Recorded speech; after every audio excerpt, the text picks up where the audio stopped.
दोस्तों नमस्कार, हिंदीकोइन.com में आपका स्वागत है। आज हम लोग बात करने चल रहे हैं नेताजी का चश्मा कहानी के बारे में। यह कहानी स्वयं प्रकाश जी द्वारा लिखी गई एक प्रसिद्ध कहानी है। नेताजी का चश्मा कहानी एक ऐसी कहानी जिसमें लेखक ने एक सामान्य नागरिक कैप्टन चश्मे वाले के माध्यम से लाखों करोड़ों नागरिकों के योगदान को बताया है, जो अपनी अपनी तरह से देश के प्रति सहयोग देते हैं और अपने पृथक पृथक व्यवहार से देशभक्ति का परिचय देते हैं। तो देखिए, नेताजी का चश्मा कहानी के पहले हम लोग कहानी के लेखक स्वयं प्रकाश जी के जीवन परिचय के बारे में बात कर लेते हैं।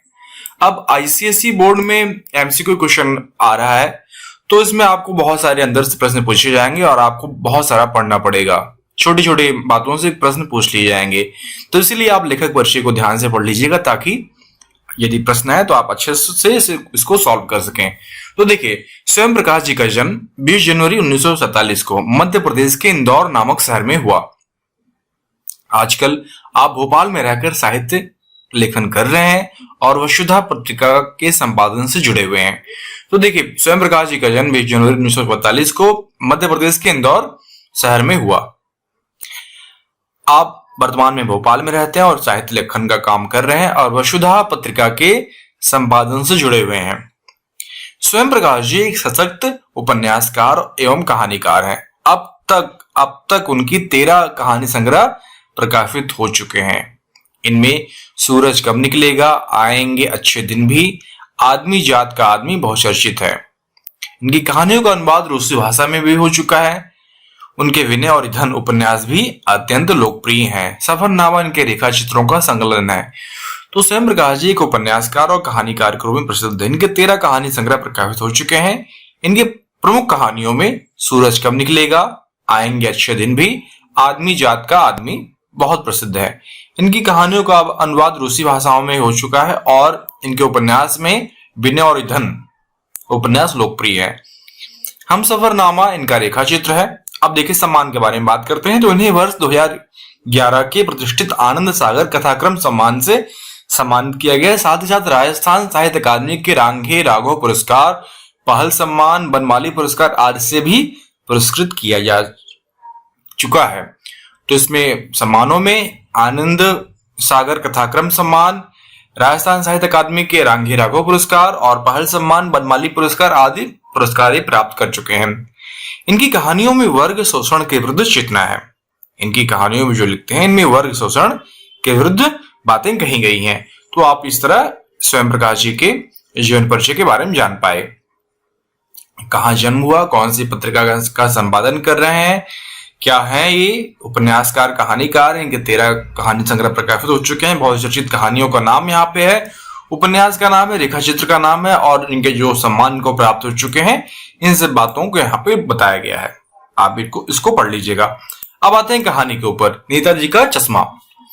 कहानी की शुरुआत होती है हल्दर साहब को हर 15वें दिन कंपनी के काम के सिलसिले में उस कस्बे से गुजरना पड़ता था। कस्बा बहुत बड़ा नहीं था जिसे पक्का मकान कहा जा सके, वैसे ही कुछ मकान और जिसे बाजार कहा जा सके, वैसा ही एक बाजार था। कस्बे में एक लड़कों का स्कूल, एक लड़कियों का स्कूल, एक सीमेंट का छोटा सा कारखाना, 2 ओपन एयर सिनेमा घर और एक तो नगर पालिका भी थी। नगर पालिका तो कुछ न कुछ करती रहती थी। कभी कोई सड़क पक्की करवा दी, तो कभी कुछ पेशाब घर बनवा दिए, कभी कबूतरों की छतरी बनवा दी, तो कभी सम्मेलन करवा दिया। इसी नगर पालिका के किसी उत्साही बोर्ड या प्रशासनिक अधिकारी ने एक बार शहर के मुख्य बाजार के मुख्य चौराहे पर नेताजी सुभाष चंद्र बोस की एक संगमरमर की प्रतिमा लगवा दी। यह कहानी उसी प्रतिमा के बारे में है, बल्कि उससे भी एक छोटे हिस्से के बारे में। तो कहानी का जो मुख्य नायक हल्दर साहब, वो हर 15वें दिन में उस कस्बे से आते जाते रहते हैं। कस्बा बहुत बड़ा नहीं है। हल्दर साहब कहीं नौकरी करते हैं और उस कस्बे से होके गुजरते हैं। कस्बा के बारे में जानकारी बताई गई है कि वहां पे कुछ पक्के मकान हैं, कुछ अच्छे से नाम मात्र के बाजार हैं। उस कस्बे में लड़कों का स्कूल है, लड़कियों का स्कूल है, एक सीमेंट का कारखाना है, 2 सिनेमा घर है और नगर पालिका। नगर पालिका के बारे में मुख्य तौर पर बताई गई कि वह कुछ न कुछ करती रहती थी। हमेशा उसको कुछ न कुछ करना रहता था और उसने जैसे जानते हैं कि नगर पालिका का काम होता है सड़कें पक्की करवा देना, पेशाब घर बनवा देना, कबूतरों के रहने के लिए छतरी बनवा देना, कभी सम्मेलन करवा देना। लेकिन एक बार ऐसा हुआ कि नगर पालिका के बोर्ड ने शहर के मुख्य बाजार के मुख्य चौराहे पर नेताजी सुभाष चंद्र बोस जी की प्रतिमा लगवा दी, संगमरमर की प्रतिमाओं भी। प्रतिमा का अर्थ होता है मूर्ति। तो उन्होंने नेताजी सुभाष चंद्र बोस की एक संगमरमर की मूर्ति लगवा दी। अब ये पूरी कहानी उसी प्रतिमा के बारे में है, बल्कि उससे भी छोटे हिस्से के बारे में, चश्मे के बारे में है। तो आइए हम लोग बात करते हैं। पूरी बात तो अभी पता नहीं, लेकिन लगता है कि देश के अच्छे मूर्तिकारों की जानकारी नहीं होने और अच्छी मूर्ति की लागत अनुमान और उपलब्ध बजट से कहीं ज्यादा होने के कारण काफी समय उहापोह और चिट्ठी पत्री में बर्बाद हुआ होगा। बोर्ड की शासनावधि समाप्त होने की घड़ियों में किसी स्थानीय कलाकार को अवसर देने का निर्णय किया गया होगा और अंत में कस्बे के इकलौते हाई स्कूल के इकलौते ड्राइंग मास्टर मान लीजिए मोतीलाल जी को ही यह काम सौंप दिया गया होगा, जो महीने भर में मूर्ति बनाकर पटक देने का विश्वास दिला रहे थे। अब नेताजी की मूर्ति के बारे में तो पता नहीं कि कैसे बनी, लेकिन देश में अच्छे मूर्तिकार नहीं रहे होंगे और जानकारी नहीं रहे होगी। हो सकता है बजट ना रहा हो, पैसे ना रहे हो और बहुत समय तक बोर्ड के, नगर पालिका बोर्ड के लोग आपस में बातचीत मीटिंग ही करते रह गए हों और बोर्ड की शासनावधि जो 5 साल का जो समय होता वह समाप्त होने वाला हो। अतः लोगों ने सोचा कि किसी स्थानीय कलाकार को ही निर्णय दे या अवसर देते हैं और अंत में हाई स्कूल के इकलौते ड्राइंग मास्टर मोतीलाल जी को ही मान लीजिए कि एक लेखक अनुमान लगा रहा है कि उनको दे दिया गया होगा और उन्होंने कहा होगा कि मैं महीने भर में ही यह मूर्ति बना के आपको देता हूं। अब जैसा कि पहले बताया गया है कि मूर्ति संगमरमर की है। टोपी की नोक से कोट के दूसरे बटन तक कोई 2 फुट ऊंची, जिसे कहते हैं बस्ट और सुंदर भी। नेताजी सुंदर लग रहे थे, कुछ कुछ मासूम और कमसिन भी, फौजी वर्दी में। मूर्ति को देखते ही दिल्ली चलो और तुम मुझे खून दो वगैरह याद आने लगते हैं। इस दृष्टि से यह सफल और सराहनीय प्रयास था। केवल एक चीज की कसर थी जो देखते ही खटकती थी। नेताजी की आंखों में चश्मा नहीं था, यानी चश्मा तो था लेकिन वह संगमरमर का नहीं था। एक सामान्य और सचमुच के चश्मे का चौड़ा काला फ्रेम मूर्ति को पहना दिया गया था। हल्दर साहब जब पहली बार इस कस्बे से गुजरे और चौराहे पर पान खाने के लिए रुके तो उन्होंने लक्षित किया और उनके चेहरे पर कौतूहल भरी मुस्कान फैल गई। वाह भाई, ये आइडिया भी ठीक है, मूर्ति पत्थर की लेकिन चश्मा रियल। तो हुआ ऐसा कि संगमरमर की मूर्ति है और यह मूर्ति टोपी की नोक से लेके कोट के दूसरे बटन तक कोई 2 फुट ऊंची है। तो 2 फुट की प्रतिमा है, बहुत सुंदर बनाई गई है, एकदम फौजी वर्दी में। नेताजी फौजी वर्दी पहने, मूर्ति को देखते लगता है कि दिल्ली चलो और तुम मुझे खून दो, ये सब नारे याद आने लगते हैं। लेकिन एक चीज की कसर रह गई। क्या था कि नेताजी की आंखों में चश्मा नहीं था। अब पत्थर का चश्मा बनाया नहीं गया था, लेकिन चश्मा तो था, लेकिन वह असली चश्मा पहनाया गया था। एक सामान्य और सचमुच के चश्मे का चौड़ा काला फ्रेम मूर्ति को पहना दिया गया था। हल्दर साहब जब पहली बार इस कस्बे से गुजरे और चौराहे पर पान खाने के लिए रुके तो उन्हें ध्यान आया कि तो सही का चश्मा पहनाया गया है। उन्होंने सोचा अच्छा भाई, अच्छी चीज है, या अच्छा आइडिया भी है। मूर्ति पत्थर की है लेकिन चश्मा रियल है। आगे बढ़ते हैं। जीप कस्बा छोड़कर आगे बढ़ गई, तब भी हल्दर साहब उस मूर्ति के बारे में सोचते रहे और अंत में इस निष्कर्ष पर पहुंचे कि कुल मिलाकर कस्बे के नागरिकों का यह प्रयास सराहनीय कहा जाना चाहिए। महत्व मूर्ति के रंग रूप के नहीं या कद का नहीं है, उस भावना का है। नहीं तो देशभक्ति भी आजकल मजाक की चीज होती जा रही है। कस्बा हल्दर साहब जीप में आए और वहां से चले गए, लेकिन उनके मन में यह ख्याल आता रहा कि जो भी हो, चाहे वह चश्मा रियल हो या फिर झूठा हो, लेकिन नागरिकों का प्रयास सराहनीय कहा जाना चाहिए। लोग आज देशभक्ति भूलते जा रहे हैं। महत्व मूर्ति के रंग रूप का, उसके कद का नहीं है कि मूर्ति सुंदर है कि अच्छी है कि चश्मा नहीं है कि है, बात ही नहीं है, बात उस भावना का है। नहीं तो आजकल देशभक्ति एक मजाक का विषय बनती जा रही है। दूसरी बार जब हल्दर साहब उधर से गुजरे तो उन्हें मूर्ति में कुछ अंतर दिखाई दिया। ध्यान से देखा तो पाया कि चश्मा दूसरा है। पहले मोटे फ्रेम वाला चौकोर चश्मा था, अब तार के फ्रेम वाला गोल चश्मा है। हल्दर साहब का कौतुक और बढ़ा हुआ। भाई क्या आइडिया है, मूर्ति कपड़े नहीं बदल सकती लेकिन चश्मा तो बदल सकती है। तीसरी बार फिर नया था। तो हुआ ऐसा है कि जब दूसरी बार 15 दिन बाद आते रहते थे तो उन्होंने देखा कि क्या हुआ, मूर्ति में कुछ अंतर दिखाई पड़ रहा है। सब कुछ तो वैसे ही लेकिन उनका चश्मा बदला हुआ है। पहले क्या था, एक मोटे फ्रेम वाला चौकोर चश्मा था, लेकिन अब तार के फ्रेम वाला गोल चश्मा है। हल्दर साहब का कौतुक कौतुक मतलब आश्चर्य हो जा रहा है उनको, कि हैरानी हो रही है। कौतुक का अर्थ होता है कि अरे ये क्या हुआ, मूर्ति कपड़े बदल नहीं सकती क्योंकि वह संगमरमर के कपड़े बनाए गए हैं, लेकिन चश्मा तो बदल सकती है। तीसरी बार एक फिर नया चश्मा पहना दिया गया है। हल्दर साहब को आदत पड़ गई हर बार कस्बे से गुजरते और समय चौराहे पर रुकना, पान खाना और मूर्ति को ध्यान से देखना। एक बार जब कौतूहल दुर्दमनीय हो उठा तो पान वाले से पूछ ले, क्यों भाई क्या बात है, तुम्हारे नेताजी का चश्मा हर बार बदल कैसे जाता है? जब उन्हें बहुत हर बार आदत पड़ गई, जब गुजरते तो देखते कि चश्मा बदला हुआ है। तो एक बार जब दुर्दमनीय का अर्थ होता है जब उनसे बर्दाश्त नहीं हुआ, कि उन्होंने पान वाले से पूछ लिया कि क्या भाई क्या बात है कि हर बार नेताजी का चश्मा बदल कैसे जाता है? तो पान वाले की खुद के मुंह में पान ढुसा हुआ था। वो एक काला मोटा और खुश मिजाज आदमी था। हल्दर साहब का प्रश्न सुनकर वो आंखों ही आंखों में हंसा। उसकी तोंद थिरकी।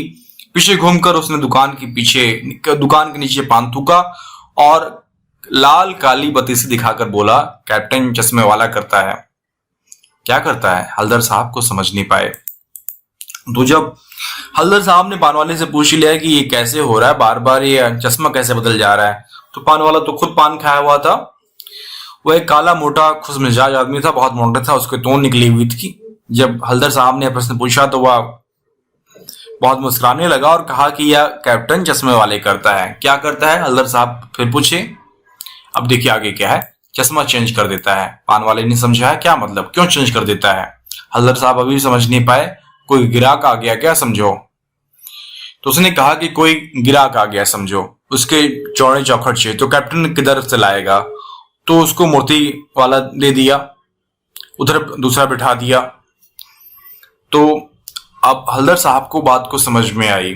एक चश्मे वाला है जिसका नाम कैप्टन है, उसे नेताजी की बगैर चश्मे वाली मूर्ति बुरी लगती है, बल्कि आहत करती है, मानो चश्मे के बगैर नेताजी को कुछ असुविधा हो रही है। इसीलिए अपनी छोटी सी दुकान में उपलब्ध गिने चुने फ्रेमों में से एक नेताजी की मूर्ति पर फिट कर देते हैं। जब कोई ग्राहक आता है तो और उसे वैसे फ्रेम की दरकार होती है जैसे मूर्ति पर लगा है, तो कैप्टन चश्मे वाला मूर्ति पर लगा फ्रेम संभवतः नेताजी से क्षमा मांगते हुए लाकर ग्राहक को देता है। बाद में नेताजी को दूसरा फ्रेम लौटा देता है। वाह भाई, खूब आइडिया है, क्या आइडिया है। तो पान वाला समझाता है कि जब कोई गिराक का मतलब यहाँ ग्राहक है, आप उसको ग्राहक पढ़िएगा, वो अपने स्थानीय भाषा में बोल नहीं पा रहा है, उसको नहीं आती हिंदी, इसीलिए ऐसा बोल रहा है पान वाला। गिराक, उसको चौड़े चौखट चाहिए, चौड़े फ्रेम वाला चाहिए, तो कैप्टन किधर से लाएगा? तो इसीलिए मूर्ति पे जो लगाता है वही लाके उसको दे देता है। कैप्टन चश्मे वाला एक चश्मे वाला है जिसका नाम कैप्टन है, और उसे नेताजी की बगैर चश्मे वाली मूर्ति बुरी लगती है, बल्कि आहत करके उसके दिल को दुख होता है। इसीलिए वह उसके एक पास छोटी सी दुकान है जो जिसमें गिने चुने फ्रेम है, बहुत गरीब फ्रेम वाला है वो, और एक फ्रेम लाके अपने गिने चुने फ्रेमों में से एक नेताजी की मूर्ति पर लाके लगा देता है। जब कोई ग्राहक आता है और उसको वैसा ही फ्रेम चाहिए होती है, दरकार का अर्थ होता है आवश्यकता, तो वैसा ही मूर्ति में से जाके उठा लाता है और फिर ग्राहक को देके फिर नया फ्रेम जाके नेताजी की मूर्ति पे जाके लगा देता है। तो ये सब सारी बातें हैं। तो हल्दर साहब सोचते हैं, वाह भाई क्या खूब आइडिया है। लेकिन भाई एक बात समझ नहीं आया। हल्दर साहब ने पान वाले से फिर पूछा, नेताजी का ओरिजिनल चश्मा कहाँ गया? पान वाला दूसरा पान मुंह में ठूस चुका था। दोपहर का समय था, दुकान पर भीड़ भाड़ अधिक नहीं थी। वह फिर आंखों ही आंखों में हंसा। उसकी तोंद थिरकी, कत्थे की डंडी फेंक पीछे मुड़कर उसने नीचे पीक थूकी और मुस्कुराता हुआ बोला, मास्टर बनाना भूल गया। पान वाला दूसरा मुंह में पान खा चुका था। दुकान पर अधिक भीड़ भाड़ नहीं थी। वह फिर मुस्कुराए इस बात को सोच के, और इस बार उसने पान थूका और कहा कि मास्टर जो मूर्तिकार थे उन्होंने बनाने भूल गए। पान वाले के लिए यह मजेदार बात थी, लेकिन हल्दर साहब के लिए चकित और द्रवित करने वाली बात है। यानी वह ठीक ही सोच रहे थे। मूर्ति के नीचे लिखा था मूर्तिकार मास्टर मोतीलाल वाकई कस्बे के अध्यापक थे। बेचारी ने महीने भर में मूर्ति बनाकर पटक देने का वादा किया होगा, बना भी ली होगी, लेकिन पत्थर में पारदर्शी चश्मा कैसे लगाया जाए, कांच वाला नहीं, या तय नहीं कर पाया, या कोशिश की होगा असफल रहा होगा, या बनाते समय कुछ और बारीकी के चक्कर में चश्मा टूट गया होगा, पत्थर का चश्मा अलग से बनाकर फिट किया गया होगा और वह निकल गया होगा। उफ। तो जैसा कि हल्दर साहब सोच रहे थे, कोई मूर्तिकार मास्टर मोतीलाल होगा जो कि कस्बे का अध्यापक होगा, और उसने कहा होगा मैं बहुत जल्द ही आपको महीने भर के अंदर मूर्ति बना के देता हूं, और बना भी ली होगी, लेकिन किसी भी कारण से हो सकता है कुछ बारीकी रह गई हो, किसी कारण चश्मा टूट गया हो, पत्थर वाला चश्मा, या फिट ना पाया हो, बहुत सारे कारण हो सकते हैं, और इन कारणों के कारण नेताजी को चश्मा नहीं मिल पाया, पत्थर का चश्मा। हल्दर साहब को यह सब सारी बातें विचित्र और कौतुक भरा लग रहा था। इन्हीं ख्यालों में खोए खोए पान के पैसे चुकाकर चश्मे की वाले की देशभक्ति के समक्ष नतमस्तक होकर वह जीप की तरफ लौटे। फिर रुके, फिर पीछे मुड़े और जाके पान वाले जाकर पूछा, क्या कैप्टन चश्मे वाला नेताजी का साथी या आजाद हिंद फौज का भूतपूर्व सिपाही?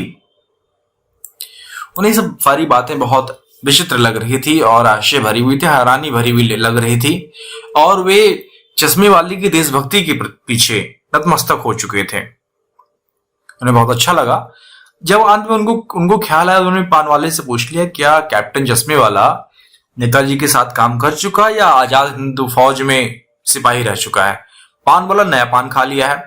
पान पकड़े अपने हाथ को मुंह से 1.5 इंच दूर रोककर उसने हल्दर साहब को ध्यान से देखा, फिर अपनी लाल लाल काली बत्ती से दिखाकर मुस्कुराकर बोला, नहीं साहब, और लंगड़ा क्या जाएगा फौज में, पागल है पागल, वो देखो वो आ रहा है, आप उससे बात कर लो, फोटो वोटो छपा दो उसका कहीं। तो फिर पान वाला हंसने लगा। उसने कहा कि ये कहीं नहीं गया, ये लंगड़ा है, क्या जाएगा फौज में, पागल है एक तरह का, आप उसी से बात कर लो, अगर आपको बहुत अच्छा लग रहा है तो आप इसकी फोटो कहीं छपवा दो। तो हल्दर साहब को पान वाले द्वारा एक देशभक्त का इस तरह मजाक उड़ाया जाना अच्छा नहीं लगा। मुड़कर देखा तो अवाक रह गए। एक बेहद बूढ़ा मरियल सा लंगड़ा आदमी, सिर पर गांधी टोपी और आंखों पर काला चश्मा लगाए, एक हाथ में एक छोटी सी फंदूकची और दूसरे हाथ में एक बांस पर टंगे बहुत से चश्मे लिए, और अभी भी गले से निकला था। अब एक बंद दुकान के सहारे अपना बांस टिका रहा है।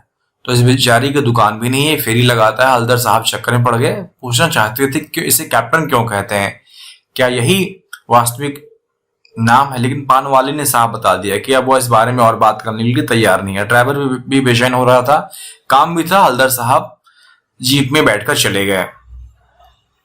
तो इस तरह हुआ कि जब हल्दर साहब को बहुत बुरा लगा कि एक देशभक्त आदमी का इस तरह मजाक उड़ाया जा रहा है, उन्होंने मुड़कर देखा तो क्या देखते हैं कि एक बेहद बूढ़ा मरियल सा लंगड़ा आदमी, उसके सिर पर गांधी टोपी, आंखों पर काला चश्मा लगाए हुए, उसके पास एक छोटा सा बक्सा है, संदूकची का मर्द होता है, छोटा सा बॉक्स है उसके पास, और दूसरे हाथ में एक बांस पर टंगे बहुत सारे चश्मे हैं, और वह गली से अभी निकल रहा है, मतलब फेरी लगाता है और चश्मे बेचता है। उसके पास अपनी दुकान भी नहीं है। अब उनके मन में आया कि इसको कैप्टन क्यों कहते हैं, लेकिन पान वाले ने साफ साफ अपने इशारों में बता दिया कि वो इस कैप्टन चश्मे वाले के बारे में वो ज्यादा बात नहीं करेगा। वहां ड्राइवर भी बहुत बेचैन हो रहा है कि आप चलिए जल्दी। हल्दर साहब जीप में बैठ के चले गए। 2 साल तक हल्दर साहब अपने काम के सिलसिले में उस कस्बे से गुजरते और नेताजी की मूर्ति के में बदलते हुए चश्मे देखते रहे। कभी गोल चश्मा, कभी चौकोर, कभी लाल, कभी काला, कभी धूप का चश्मा, कभी बड़े कांचों वाला गोगो चश्मा, और कोई चश्मा ना होता पर कोई ना कोई चश्मा जरूर होता जरूर। उस धूल भरी यात्रा में हल्दर साहब को कौतुक और प्रफुल्लता के कुछ क्षण देने के लिए 2 साल हो गए। हल्दर साहब उस कस्बे से गुजरते और देखते कि नेताजी के चश्मे बदल रहे हैं। कभी गोल चश्मा होता है, कभी चौकोर, कभी लाल, कभी काला, कभी धूप का चश्मा, कभी गोगो चश्मा, लेकिन चश्मा होता जरूर। हल्दर साहब इन सारी बातों को देख के कौतुक, आश्चर्य से प्रफुल्लता, बहुत प्रफुल्ल का मतलब होता है खुश हो जाते। उनको कुछ क्षण के लिए, कुछ समय के लिए खुशी आ जाती कि चलो अच्छा बात है, हम लोग बार बार बदलते हुए चश्मे को देख रहे हैं। खैर, फिर एक बार ऐसा हुआ कि मूर्ति के चेहरे पर कोई भी कैसा भी चश्मा नहीं था। उस दिन पान की दुकान भी बंद थी, चौराहे की अधिकांश दुकानें बंद थी। अगली बार ही मूर्ति की आंखों पर चश्मा नहीं था। हल्दर साहब ने पान खाया और धीरे से पान वाले से पूछा, क्यों भाई, क्या बात है, आज तुम्हारे नेताजी की आंखों पर चश्मा नहीं है? पान वाला उदास हो गया। उसने पीछे मुड़कर मुंह का पान नीचे थूका और सिर झुकाकर अपनी धोती के सिरे से आंख पहुंचते हुए बोला, साहब, कैप्टन मर गया। फिर 2 सालों बाद वहां से एक बार ऐसा हुआ कि हल्दर साहब गुजर जाओ, क्या देखते हैं कि मूर्ति पर के चेहरे पे कोई चश्मा नहीं लगा हुआ है। पान की दुकान बंद थी, अधिकांश चौराहे की अधिकांश दुकानें बंद थी। एक बार जब हल्दर साहब दोबारा गुजरे तो उन्होंने पान वाले से पूछ लिया, क्या भाई, नेताजी की आंखों पे चश्मा नहीं लगा हुआ है? पान वाला उदास हो गया और वासा हो गया। जो पहले जो मजाक उड़ाता था वो और वासा हो गया और अपनी धोती से आंख पोंछने लगा और कहा, आंखें पोंछता हुआ बोला कि साहब, कैप्टन मर गया है। और कुछ नहीं पूछ पाए हल्दर साहब, कुछ पल चुपचाप खड़े रहे, फिर पान के पैसे चुकाकर जेब में आके बैठ गए और रवाना हो गए। कैप्टन साहब और हल्दर साहब और कुछ ज्यादा बात नहीं किए। कैप्टन के मर जाने पर वो भी कुछ उदास हो गए और पान के पैसे चुकाकर जीप में आके बैठ गए और चल पड़े। बार बार सोचते रहे, क्या होगा उस कौम का जो अपने देश की खातिर घर गृहस्थी जवानी जिंदगी सब कुछ होम कर देने वालों पर भी हंसती है और अपनी ली बिकने के मौके ढूंढती है। दुखी हो गए। 15 दिन बाद फिर उसी कस्बे से गुजरे। कस्बे में घुसने के पहले ख्याल आया कि कस्बे की हृदय स्थली में सुभाष की प्रतिमा अवश्य प्रतिष्ठापित होगी, लेकिन सुभाष की आंखों पे चश्मा नहीं होगा। क्यों? क्योंकि मास्टर बनाना भूल गया और कैप्टन मर गया। आज फिर वहीं रुकेंगे, पान भी नहीं खाएंगे, मूर्ति की तरफ देखेंगे, सीधे निकल जाएंगे। ड्राइवर से कह दिया, चौराहे पे रुकना नहीं, आज बहुत काम है, पान कहीं और खा लेंगे। इन सब सारी बातों से हल्दर साहब खुद उदास हो गए और सोचने लगे कि ऐसे देश में जहां पर ऐसे कुछ देशभक्त हैं जो कि अपनी सारी अपने घर, अपनी गृहस्थी, अपनी जवानी, अपनी जिंदगी सब कुछ देश पर होम कर देते हैं, मतलब कि स्वाहा कर देते हैं, यज्ञ, अपने आप को यज्ञ में डाल देते हैं। आजादी के यज्ञ में होम कर देने वालों का मतलब होता है यज्ञ में अपने आप को डाल देना। ऐसे ही देशभक्तों पर आज की पीढ़ी हंसती है और अपने लिए, अपने आप को बेच देने के लिए भ्रष्टाचार के मौके खोजती है। इन सब सारी बातों की आज की नई पीढ़ी देशभक्त नहीं, इन सब सारी बातों से वो दुखी हो गए और आगे बढ़ लिए। फिर वो कस्बे में आए तो उन्हें ख्याल आया कि यहाँ पे सुभाष जी की प्रतिमा लगी हुई है। उनकी आंखों में चश्मा नहीं है क्योंकि मास्टर लगाना भूल गया। जो चश्मा पहना था कैप्टन, वो मर गया। अब वहां रुकेंगे नहीं, वहां पान नहीं खाया करेंगे, मूर्ति की तरफ देखेंगे भी नहीं और चुपचाप से निकल जाएंगे। उन्होंने ड्राइवर से कह दिया कि चौराहे पे रुकना नहीं है, आज बहुत काम है, पान कभी और खा लेंगे। लेकिन आदत से मजबूर आंखें चौराहा आते ही मूर्ति की तरफ उठ गई और ऐसा देखा और चीखे, रुको। जीप स्पीड में थी। ड्राइवर ने जोर से ब्रेक मारी। रास्ता चलते लोग देखने लगे। जीप रुकते न रुकते हल्दर साहब जीप से कूद तेज तेज कदमों से मूर्ति की तरफ लपके और ठीक सामने जाकर अटेंशन की मुद्रा में खड़े हो गए। मूर्ति की आंखों पर सरकंडे से बना छोटा सा चश्मा रखा हुआ था, जैसे बच्चे बना लेते हैं। हल्दर साहब भावुक हैं। इतनी सी बात पर उनकी आंखें भर आई। हल्दर साहब ने सोचा कि लोग कैसे हैं, इस पीढ़ी में देशभक्ति नहीं है, वहां पर वो नहीं आया करेंगे। वो बहुत उनको दुख हुआ कि कैप्टन की मौत हो चुकी है। वहां से उन्होंने अपने पैसे चुकाए पान के और रवाना हो गए। वह बार बार सोचते रहे कि क्या होगा इस कौम का जो अपने देश की खातिर घर गृहस्थी जवानी जिंदगी सब बलिदान करने वालों पे हंसती है। कुछ समय बाद, 15 दिनों बाद, फिर वो यहां से गुजरे, उसी कस्बे से गुजरे। उन्होंने ड्राइवर से कहा, आज बहुत काम है, तुम रुकना नहीं। पर आदत से मजबूर उनकी आंखें मूर्ति की तरफ उठी तो जोर से चीख उठे, रुको। जीप के रुकने के बाद वे मूर्ति की तरफ लपके। उन्होंने देखा कि मूर्ति पर सरकंडे का मतलब होता है सरपत नाम की पौधे का पौधा होता है और उसके से सरकंडे बनते हैं। तो जीप के रुकने के बाद मूर्ति की तरफ लपके उन्होंने देखा कि मूर्ति पर सरकंडे से बना छोटा सा चश्मा रखा हुआ है, जैसे बच्चे बना लेते हैं। हल्दर साहब बहुत भावुक हो गए, उनकी आंखें भर आई। तो इस प्रकार हम इस कहानी में जान पाए कि नेताजी का चश्मा जो कहानी है, हल्दर साहब कस्बे से गुजरते हैं हर 15 दिन पे। वहां पे एक मूर्ति लगी हुई है नेताजी सुभाष चंद्र बोस की, और वह मूर्ति नगर पालिका ने मुख्य शहर के मुख्य बाजार के मुख्य चौराहे पे लगवा दी है। लेकिन उनको जल्दी बनवाने की पड़ी थी कि जल्दी से जल्द मूर्ति बन जाए, और उन्होंने हाई स्कूल के मास्टर मोतीलाल जी को काम दे दिया और उन्होंने कहा कि मैं बहुत जल्द से जल्द महीने भर में मूर्ति बना देता हूं। लेकिन किसी भी कारण से, बारीकी के कारण, चाहे वो न बना पाए या उनके पास योग्यता न रही हो, उन्होंने चश्मा बनाना भूल गए। वहां पे कस्बे में एक कैप्टन रहता है जो कि लंगड़ा व्यक्ति है, और वह चश्मा बनाता है, चश्मा बेचता है, चश्मा बनाने वाला है, और वह फेर लगाता है चश्मों की।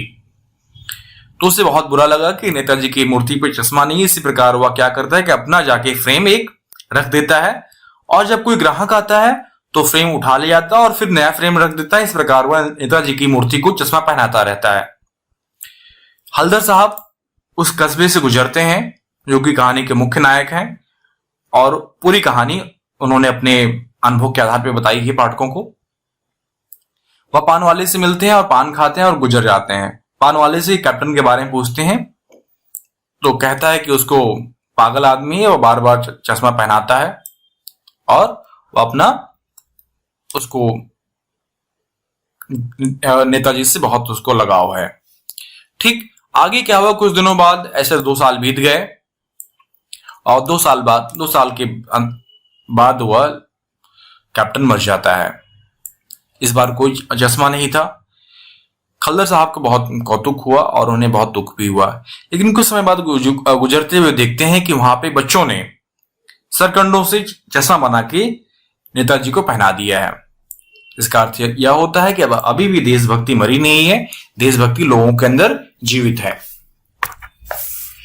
तो देशभक्ति की भावना को उजागर करना इस कहानी का प्रमुख लक्ष्य है। हल्दर साहब को काम के सिलसिले में जिस कस्बे से गुजरना पड़ता है, उसके मुख्य बाजार के मुख्य चौराहे पर नेताजी सुभाष चंद्र बोस जी की एक संगमरमर की प्रतिमा लगा दी गई है नगर पालिका द्वारा।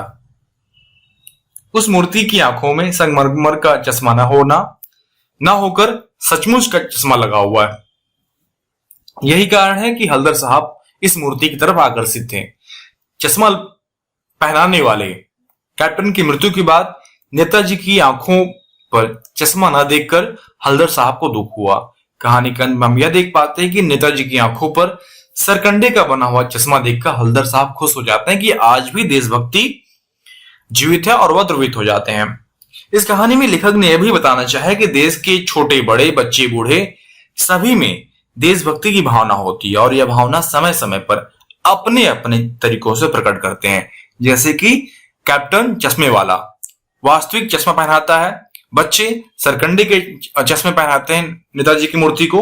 तो किसी के छोटे प्रयासों की हंसी न उड़ाकर हमें उसकी भावनाओं को समझना चाहिए, और ऐसे देशभक्ति की भावनाओं को हमें प्रोत्साहित करना चाहिए। यही कहानी में, पूरी कहानी में स्वयं प्रकाश जी ने बताया है।